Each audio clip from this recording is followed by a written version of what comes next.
ఇలాంటి simple hangings బ్లౌజ్కి ఎలా స్టిచ్ చేయాలో చూస్తాము.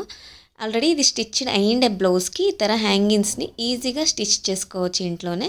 ఇలాంటి ట్యూబ్ క్రిస్టల్ బీడ్స్ ಮತ್ತು గోల్డ్ సీడ్ బీడ్స్ అవి వచ్చేసి రైస్ పర్ల్స్ అనేసి మ్యాట్ ఫినిషింగ్లో ఉంది సిల్వర్ కలర్. ఇలాంటి హ్యాంగింగ్స్ బరీ బ్లౌజ్కే కాదు గౌన్స్కి కూడా స్లీవ్స్కి స్టిచ్ చేయొచ్చు. అలాగే శారీ పల్లూస్కి కూడా కుచ్చులు వేస్తాం కదా, సో కుచ్చులు కాక ఇలాంటి హ్యాంగింగ్స్ని వేర్ చేయొచ్చు.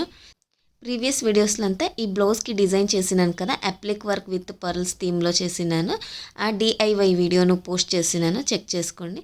చూడండి ఇలా హ్యాంగింగ్స్ రెడీ అయిపోతుంది. ఎంత లెంత్ కావాలనో అంత మీ చాయిస్ పైన డిపెండ్ అయి ఉంటుంది ఇది.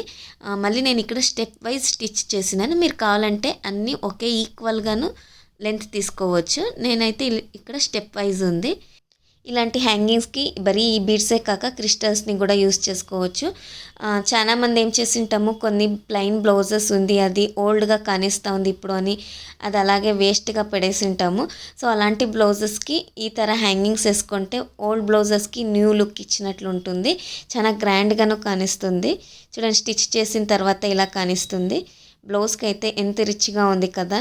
మనం ఓన్గా చేసుకుంటే మన హ్యాండ్మేడ్ డిజైన్స్ది కాస్ట్యూమ్స్ వేర్ చేసినప్పుడు ఆ సాటిస్ఫాక్షన్ లెవెలే వేరేగా ఉంటుంది కదా. ఇలాంటి వీడియోస్ కోసం ఈ ఛానల్ని సబ్స్క్రైబ్ చేసుకోండి. అలాగే ఈ వీడియోని లైక్ చేసి షేర్ చేయండి. Thank you.